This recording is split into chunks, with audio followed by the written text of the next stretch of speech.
Okay, okay. Let's discuss today something called nuclear magic numbers that occur in nuclei of atoms. And I'm gonna just kick right in. I'll explain what nuclear magic numbers are. Actually, I've got this lecture is about something called a nuclear magic number generator, a mathematical algorithm that generates the nuclear magic numbers, or at least some of them. And so let's go get into it, and then I'll discuss what. For you nuclear physicists or physicists in general, you'll know what nuclear magic numbers are. If I explain it right now to people who don't know what a nuclear magic number is, it'll be confusing. So let me just start right in. Of course, inside nuclei, there's protons and neutrons, and they spin around inside the nucleus, or quantum mechanically spin, whatever that is. People don't understand that, but so we're going to take a look at two quantities that occur in quantum mechanics: the spin angular momentum and the orbital angular momentum. The spin or orbital angular momentum. This is this equation, and this is this equation. I just write both equations. This is this is the spin, the square root of S, parentheses, S plus 1, close, and then the square root is over all of that, times H bar, which H bar is Planck's constant divided by 2 pi. Here's the orbital angular momentum, which is L equals the square root of L, parentheses, L plus 1, close parentheses, the square root is over that, and then the H bar is outside of the square root, just like it is here. And so this is the orbital angular momentum, and this is the spin angular momentum, And I want to just think of this. This lecture is going to be mainly mathematical, but the fact that we're starting off with the spins of the nucleons inside the nucleus, kind of can tell you can foresee why this algorithm has a little bit of credence. Okay, so what we're going to do is, since the shape of these functions are both the same, it doesn't matter whether we use S's or L's. I'm going to use L's because I don't want you to think the S's are 5s. So, but both of it's the structure of the functions are the same, of course. So I'm just going to use L. I'll just call gamma the inside of the square root. So gamma equals L parentheses L plus 1. And what we're going to do is we're going to sum up these spin or angular or orbital. It doesn't really matter as far as we're concerned, because the mathematics would all be the same, whether we use S's or L's. So don't get all cranky that I'm using orbital instead of spin. This could have just well been S's, and I would have been doing the spins, which actually is probably what it is, but I don't want S's that flying around here that look like 5s. Okay, so we're going to sum up the spins of every single nucleon inside a nucleus. And so we'll sum up from 1 to how many nucleons you have. K nucleons. For instance, inside carbon, you have 12 nucleons, so it would be going from 1 through 12 there of these spins. So let's add up all those spins. We want to do this mathematically. We'll distribute the L, so we'll get L squared plus L. This becomes this mathematically, just algebra. And then we can distribute the sum. So you'll get the sum of L squared and then the sum of L right there. And the sum from 1 to k of L squared is you can look that formula up or type it up into Wolfram alpha. So this person becomes this person. It's a well-known formula, fairly ancient. And the sum from 1 to k of L is equal to k plus 1 times k, with the k plus 1 in this divided by 2. Let me read this off for anybody who can't see it. It's k plus 1 in parentheses, 2k plus 1 in parentheses divided by 6. So this becomes this becomes this. All of this is this guy right here. So this guy with algebra has turned into this guy right here. Okie dokie. And it turns out if you add up these two things algebraically, this will become this right here. All right. Okie doke. Now we're going to do something interesting. We're going to take, see here we had K, like for carbon it would have been 12. We're going to take the one before it. So if there's 12 nucleons, the last one would be the 12th nucleon. The one before would be the 11th. And so if 12 equals K, then the 11th will be K minus 1. So we're going to still K minus 1. We're going to find out what the last one is K times K plus 1. The one before is K minus 1 stuck into this formula. Well, if you stick K minus 1 into L, you'll get K minus 1. And if you stick K minus 1 into L there, you'll get K minus 1 plus 1. So this inside is right here, and this L is right here when you stick K minus 1 into here, which is the second to the last nucleon in the system. And I'm not going to explain why we're going to do this. This is not a nuclear physics lecture here. This is just simply seeing, can we create a nuclear magic number generator mathematically.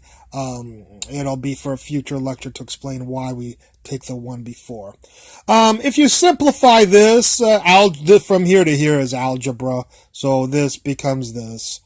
And what we're going to do is we're going to take remember the sum of all of the nucleons. That was this guy right here. There he is right there. There's the sum of all of the nucleons, spin there, minus this guy right here, the nucleon, the second to the last nucleon. We're going to subtract that off.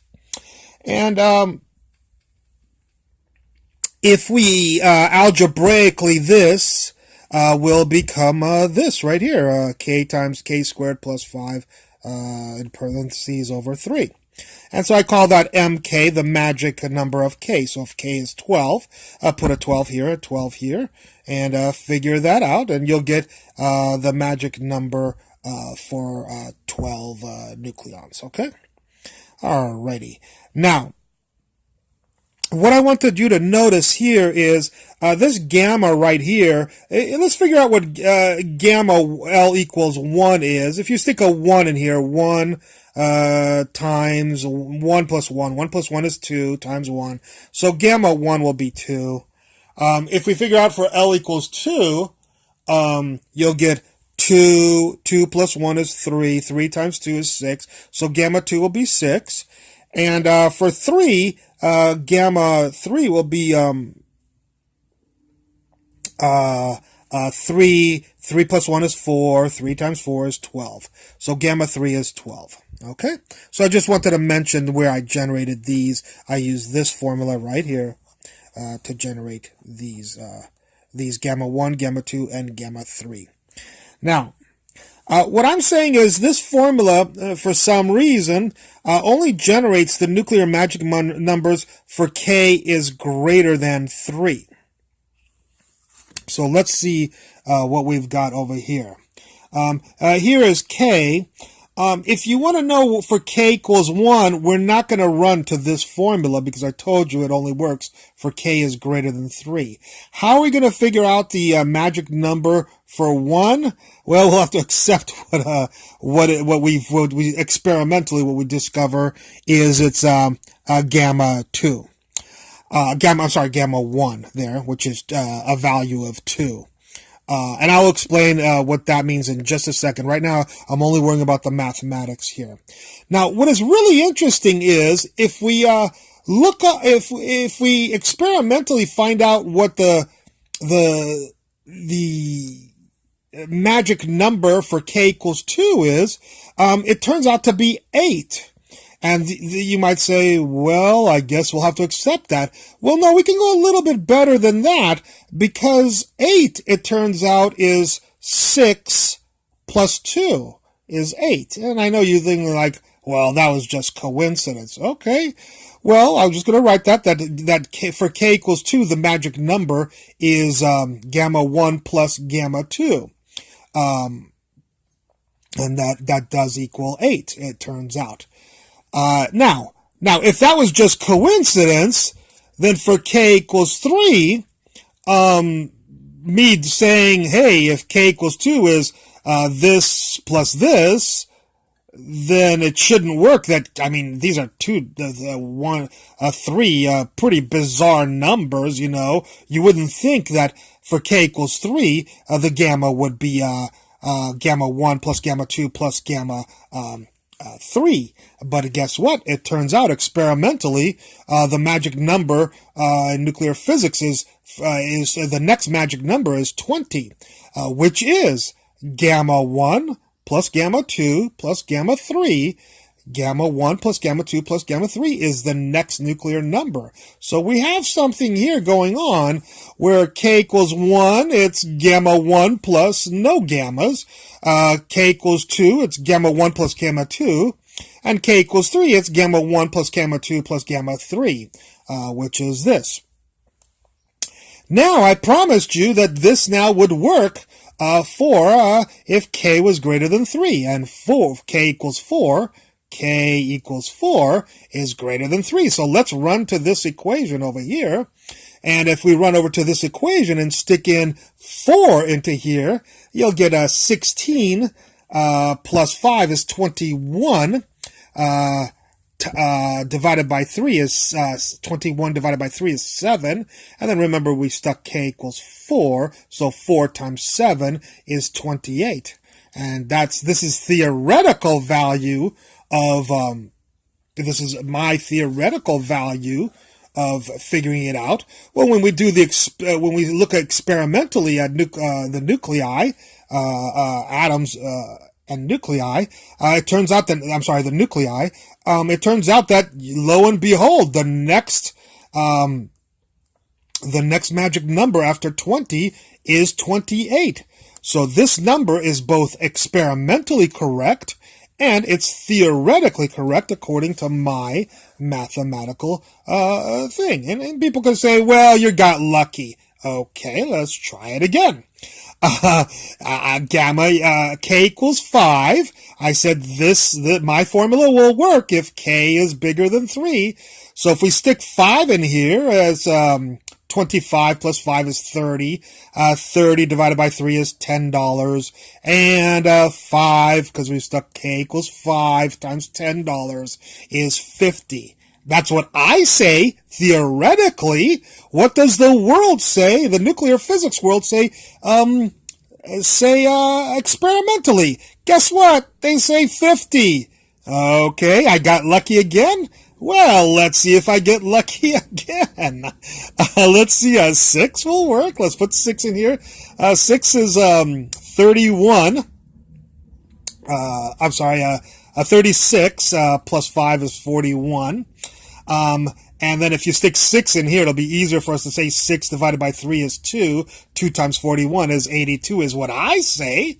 Hey, and by the way, you don't that's what I'm saying. If you want to see what's experimental, just go onto Google and type in nuclear magic numbers, and it will give you this list of nuclear magic numbers. So you don't have to listen to me. Everything I try to say on my videos, usually, you can prove, by looking out, I usually am calculating the theoretically, and you can go out and see what people have done experimentally. And sure enough, I say it's 82, and so do all the nuclear physicists out on the world. Also say that the next nuclear magic number is 82. How about the next one? Well, this time I'll tell you what the world says. It says, the world of nuclear physics out there, experimental world, says that, it's 126 is the next, magic, nuclear number. What does my formula that I calculated, derived? I should go to a casino if I'm that lucky that I got all 4, correct. Well, you stick in 7. 7 squared is 49. 49, plus 5 is, 54. And, 54, divided by, 3 is, 54 divided by 3 is, I'm not very good at large numbers like that. You have to have 10 to the whatever. 54 divided by 3 is 1.667. Let me see.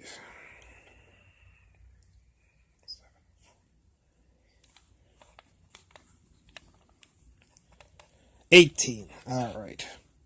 54 divided by 3 is 18. Times 7 is 126. You can plug it in yourself. If you stick 7 into here, I apologize for that. Us physicists are too used to using equations rather than numbers. Anyways, so I got lucky again. Now, you might say, okay, Vince, I guess you know what you're doing. Well, this is not just I know what I'm doing. We generate these things because now I will tell you what a nuclear magic number is. It turns out that if the number of protons or neutrons is 2, let's just take for the first nuclear magic number, then we have something called a stable isotope. Okay?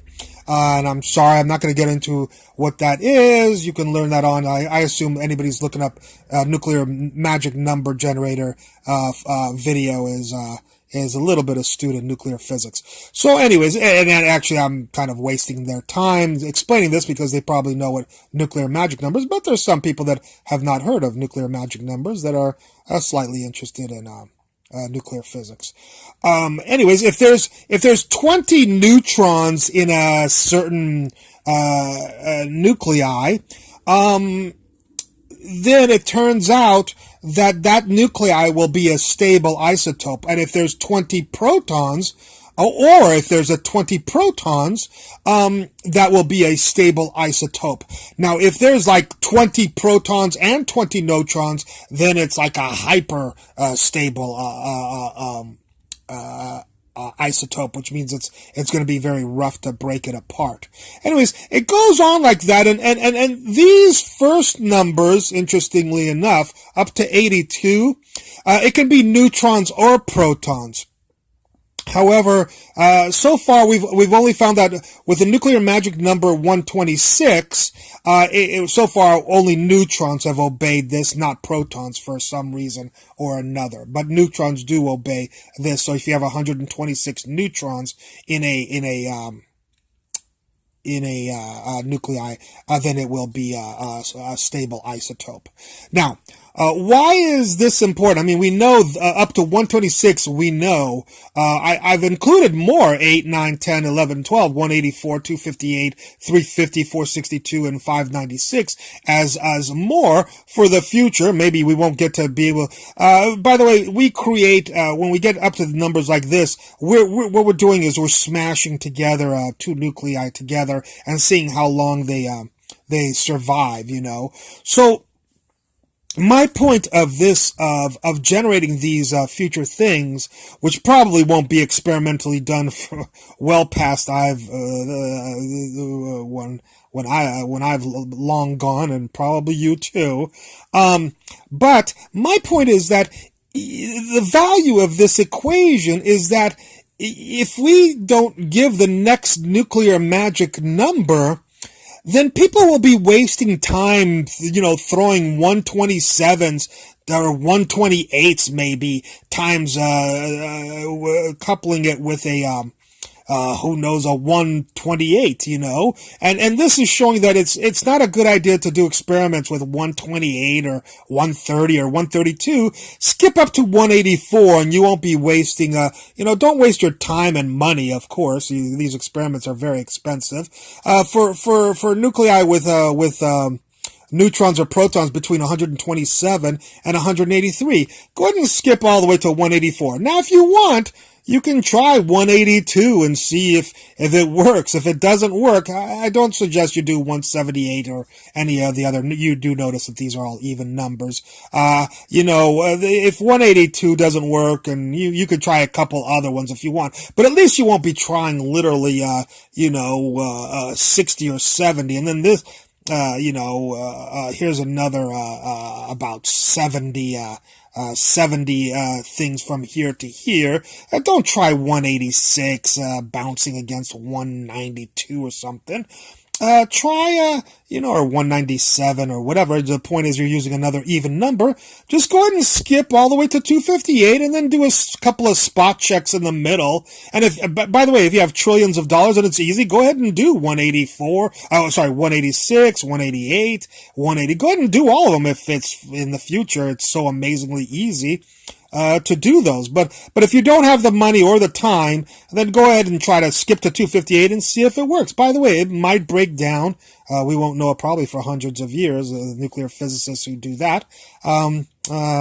So maybe this formula doesn't work greater than this, and there's a new formula. But right now, this formula is generating these four numbers perfectly well, and the fact that we started off with quantum mechanics spin angular momentum lends a little bit of credence to this method of madness.